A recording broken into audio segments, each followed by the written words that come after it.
निकुंज डालमिया, जो ET now के chief editor ने एक सम्मेलन में सदगुरु के साथ बातचीत की। पेश है उस बातचीत के संपादित अंश की तीसरी कड़ी।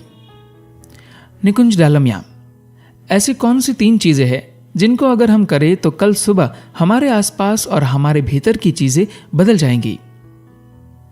सदगुरु कहते हैं, देखिए, सारी समस्या यही है, हम लोग हमेशा जीवन में छिटपुट चीजों के पीछे पड़े रहते हैं। बात यह नहीं है कि आप क्या करते हैं। जीवन के विषय वस्तु के बदलने से जीवन नहीं बदलता है। जीवन तब बदलता है जब आप अपने जीवन का संदर्भ बदलते हैं। यह इस पर निर्भर करता है कि आप काम कैसे करते हैं। अच्छा, आप एक काम कीजिए, चूंकि आप कुछ खास उत्तर चाहते हैं, तो मुझे अपनी बात को थोड़ा इस तरह से रखने दीजिए। अगर आप कल सुबह उठे तो आप इसे मजाक न समझे, क्योंकि दुनिया में ऐसे बहुत से लोग हैं जो कल सुबह नहीं उठेंगे। तो मान लीजिए कि आप कल सुबह उठते हैं, तो सबसे पहले खुद को देखिए कि अरे, मैं अभी भी जिंदा हूं। अगर ऐसा है तो यह शानदार बात है। क्या आप इस पर मुस्कुरा सकते हैं कि आप अभी भी जिंदा है? तो फिर मुस्कुराइए। उसके बाद आप उन 4, 5 या 10 लोगों को देखिए जो आपके लिए खास है, कि वे सब जिंदा है या नहीं। यह तो बड़ी शानदार बात है कि वे सब भी जिंदा है। न सिर्फ आप जिंदा है, बल्कि आपके सभी खास लोग भी जिंदा है। यह तो बहुत अच्छी बात है। अब आप एक बार और खुलकर मुस्कुराइए। कल सुबह शेयर बाजार 800 अंक उछले या फिर आप जिंदा रहे, दोनों में से आपके लिए बड़ी बात कौन सी है? हमारे लिए सबसे महत्वपूर्ण यह है कि हम जीवित हैं।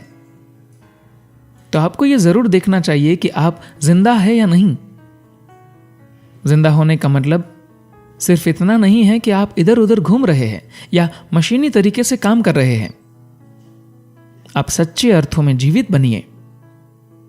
आप सुबह चाहे जब भी जागते हैं, आप हर 1 घंटे पर देखिए कि आप जिंदा है या नहीं। सुबह 7 बजे, क्या बात है, मैं अभी भी जिंदा हूं, एक बड़ी सी मुस्कान चेहरे पर लाइए। फिर 8 बजे, अभी भी जिंदा हूं, एक और बड़ी सी मुस्कान। मैं चाहता हूं कि आप इस बात को समझे कि आप नश्वर हैं। अगर आप इस सच्चाई के प्रति जागरूक होंगे कि आप इस दुनिया में एक निश्चित समय के लिए आए हैं, तो स्वाभाविक रूप से आप अपने जीवन को बहुत समझदारी के साथ व्यवस्थित करेंगे। लेकिन अगर आप सोचेंगे कि आप अमर हैं, तो आपके पास मूर्खतापूर्ण चीजों को करने के लिए वक्त होगा।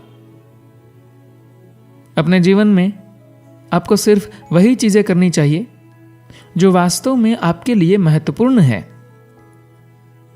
ये काम आप केवल तभी कर सकते हैं जब आपको इस बात का एहसास होगा कि आप नश्वर जीव हैं। हम पूरी तरह से ठीक हैं, बिल्कुल स्वस्थ हैं, लेकिन हम कल सुबह मर सकते हैं। ऐसी मेरी कोई कामना नहीं है, बल्कि मैं तो आपको लंबी उम्र का आशीर्वाद देता हूं। लेकिन यह संभव है कि मैं या आप कल सुबह मर जाए। चूंकि हम इस सच्चाई को जानते हैं, इसलिए हमारे जीवन में हर वो चीज जरूर घटित होनी चाहिए जो वास्तव में हमारे लिए मायने रखती है। अब सवाल है कि आपके लिए क्या मायने रखता है। अगर आप जीवन पर गौर करें तो देखेंगे कि आपके लिए सिर्फ एक ही चीज मायने रखती है, और वह है कि आप इस जीवन को जहां तक संभव हो पूरी गहराई में अनुभव करना चाहते हैं। किसी को लगता है कि पैसे से यह संभव है, किसी का मानना है कि शिक्षा ऐसा कर सकती है, किसी को लगता है कि सेक्स यह करेगा, किसी को लगता है कि प्यार ऐसा कर सकता है, किसी को लगता है कि कोई और चीज ऐसा कर सकती है। लेकिन इंसान चाहे मंदिर जाए या मैखाना, अगर उसे किसी चीज की तलाश है तो वह है एक भरपूर जिंदगी की। अगर आपको अपने बोध को बढ़ाना है तो इसके लिए आपको सजग होना होगा। अगर कोई व्यक्ति आपके सिर पर बंदूक तान दे तो आप जबरदस्त तरीके से सजग हो जाएंगे। आप ये इंतजार मत कीजिए कि कोई आपके सिर पर बंदूक ताने। बस आप इतना समझने की कोशिश कीजिए कि आप एक नश्वर प्राणी हैं। अगर आप सफल होना चाहते हैं, सपने में नहीं हकीकत में, तो इसका एक और सिर्फ एक ही तरीका है, अपने बोध को बढ़ाना होगा। अपनी कल्पना या अपनी गतिविधियों में विस्तार लाकर आप ऐसा नहीं कर सकते हैं। बस आपको अपने बोध में विस्तार करना होगा। अगर आपको अपने बोध को बढ़ाना है तो इसके लिए आपको सजग होना होगा। अगर कोई व्यक्ति आपके सिर पर बंदूक तान दे तो आप जबरदस्त तरीके से सजग हो जाएंगे। आप ये इंतजार मत कीजिए कि कोई आपके सिर पर बंदूक ताने। बस आप इतना समझने की कोशिश कीजिए कि आप एक नश्वर प्राणी हैं। जीवन को गहराई में अनुभव करने के लिए आपको बस जीवन के प्रति खुलना होगा। खुलने का मतलब किसी खास व्यवहार या रवैये से नहीं है, बल्कि खुलने से मतलब है जीवन के लिए हमेशा तैयार रहना। ऐसा नहीं होना चाहिए कि जीवन के प्रति आपके अंदर कभी हां का तो कभी ना भाव दिखे। हमें हमेशा जीवन के प्रति हां का भाव ही रखना है।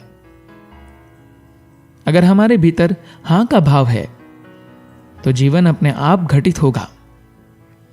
अगर आपके भीतर ना का भाव है तो आप कब्र में पहुंचकर हां का भाव नहीं ला सकते।